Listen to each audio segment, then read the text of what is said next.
Cerita tentang orang ketiga dalam hubungan pernikahan atau percintaan sepertinya emang booming banget ya dari dulu, sampai dijadiin banyak judul film. Karena ceritanya yang seringkali relate sama kehidupan nyata. Memiliki pasangan sehidup semati tentu adalah impian semua orang.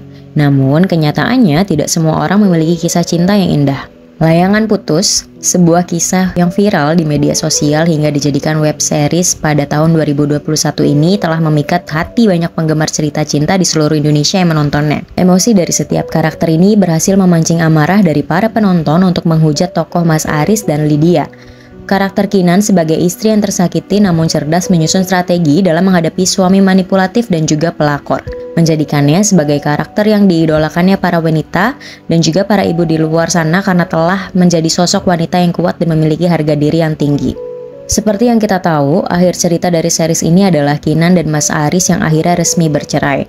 Setelah 1 tahun, serial ini kembali dibuat sequelnya namun dalam bentuk movie berdurasi 90 menit. Durasi yang cukup singkat ini ternyata tidak bisa memuaskan para penonton. Gak seperti seriesnya yang tiap alurnya ceritanya selalu bikin greget. Hai Sources, selamat datang di channel Click Source dan kita berada di segmen LMD, Let's Movie Discussion. Di segmen kali ini, Min Source mau review film Layangan Putus The Movie yang sudah tayang sejak 21 Desember kemarin. Yuk, tanpa berlama-lama lagi kita langsung mulai reviewnya ya. Oke, jadi movie ini adalah kisah tentang kelanjutan hubungan Mas Aris dan Lydia yang menikah setelah Mas Aris bercerai dengan Kinan. Sebelumnya, Min Source mau tepuk tangan dulu nih buat para para pemainnya yang masih bisa bikin kita emosi sebagai penonton. Terutama untuk Raya Hanun yang berhasil mengimbangi Putri Marino dan menghidupkan kembali karakter Kinan yang kita kenal dengan wanita yang cerdas dan tetap tegar walaupun ia sudah disakiti mantan suami dan pelakor. Walaupun menurut Min Source, chemistry Kinan dengan Andre yang diperankan oleh Martiolio ini lebih cocok sama Putri Marino sih, namun hal tersebut gak mengganggu Raya Hanun menciptakan karakter Kinan sebagai sosok ibu yang kuat untuk anaknya. Tepuk tangan juga untuk Graciela Abigail yang aktingnya pinter banget sebagai Raya. Anaknya Papip dan Mamim. Di sepanjang cerita, kita sebagai penonton benar-benar bisa kebawa suasana emosi yang dibangun oleh Raya. Apalagi ketika Raya selalu cuek sama Tante Lydia yang bersikap dingin. Itu benar-benar bikin kita sebagai penonton puas banget, seolah kemarahan kita yang lihat pelakor itu tersampaikan oleh karakter Raya. Rasanya sampai pengen bilang mampus lo Lydia.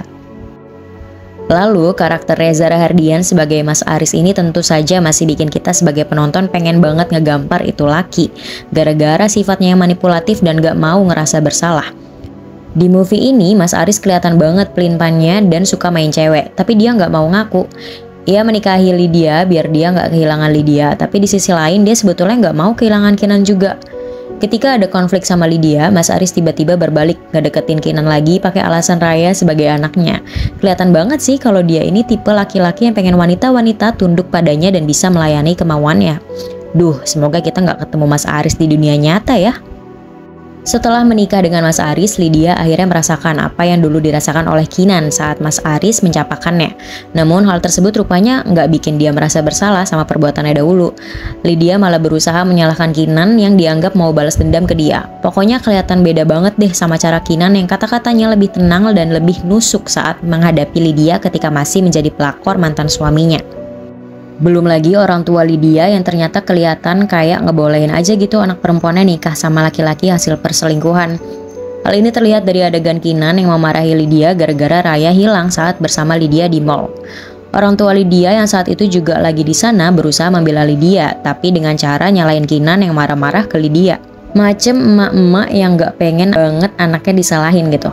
Padahal seharusnya sesama ibu Lydia juga bisa memahami perasaan seorang ibu yang panik gara-gara anaknya hilang. Belum lagi trauma yang sama anaknya yang sempat meninggal itu masih ada. Oke, secara alur cerita kelihatan banget ini kayak terburu-buru gitu. Banyak konflik-konflik yang dimasukkan satu-satu tapi jadinya bikin kita sebagai penonton kurang dapat feel-nya. Yang bikin kita jadi mikir mendingan dibikin series season 2 aja sekalian gak sih kalau fokus konfliknya banyak dan supaya bisa mengeksplorasi sisi-sisi tiap karakter lebih jauh. Adegan greget yang bikin ngefeel itu kayaknya cuma adegan Lydia dan Kinan adu bacot di dalam mobil saat Lydia menuduh Kinan mau balas dendam sama dia. Menuju ending, sebenarnya cerita ini udah dapat penyelesaian konflik yang cukup baik, di mana Kinan yang akhirnya memutuskan ingin mengakhiri kisah cintanya dengan Mas Aris, dan Kinan nggak lagi terjebak dengan sifat manipulatif Mas Aris. Kinan juga udah bilang bahwa Mas Aris sudah sepenuhnya milik Lydia. Namun saat ending, banyak sisi ketidakjelasan di mana series ini kelihatan banget masih pengen dilanjutin. Seperti Lydia yang tiba-tiba pergi ninggalin Aris dan ninggalin cincin kawinnya di atas kasur.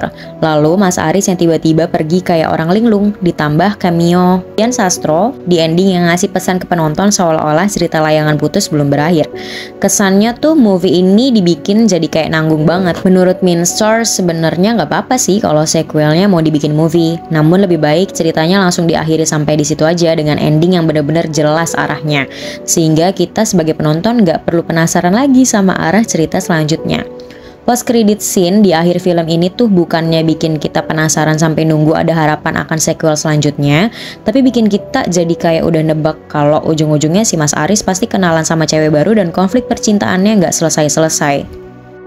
Padahal kalau mau mengacu pada cerita asli di dunia nyata, kisahnya cukup sampai ketika sang suami hidup bersama istri barunya dan sang mantan istri mengakhiri kisah cinta lamanya. Gak perlu ada konflik perpisahan lagi tuh. Oke, untuk keseluruhannya Minsource kasih rate 7/10. Buat sources yang udah nonton, gimana nih pendapatnya? Komen di bawah ya. Terima kasih yang sudah menonton review film kali ini. Jangan lupa subscribe untuk konten diskusi film-film lainnya. Follow juga sosial media Clicksource untuk mendapatkan update konten-konten fresh setiap harinya. See you!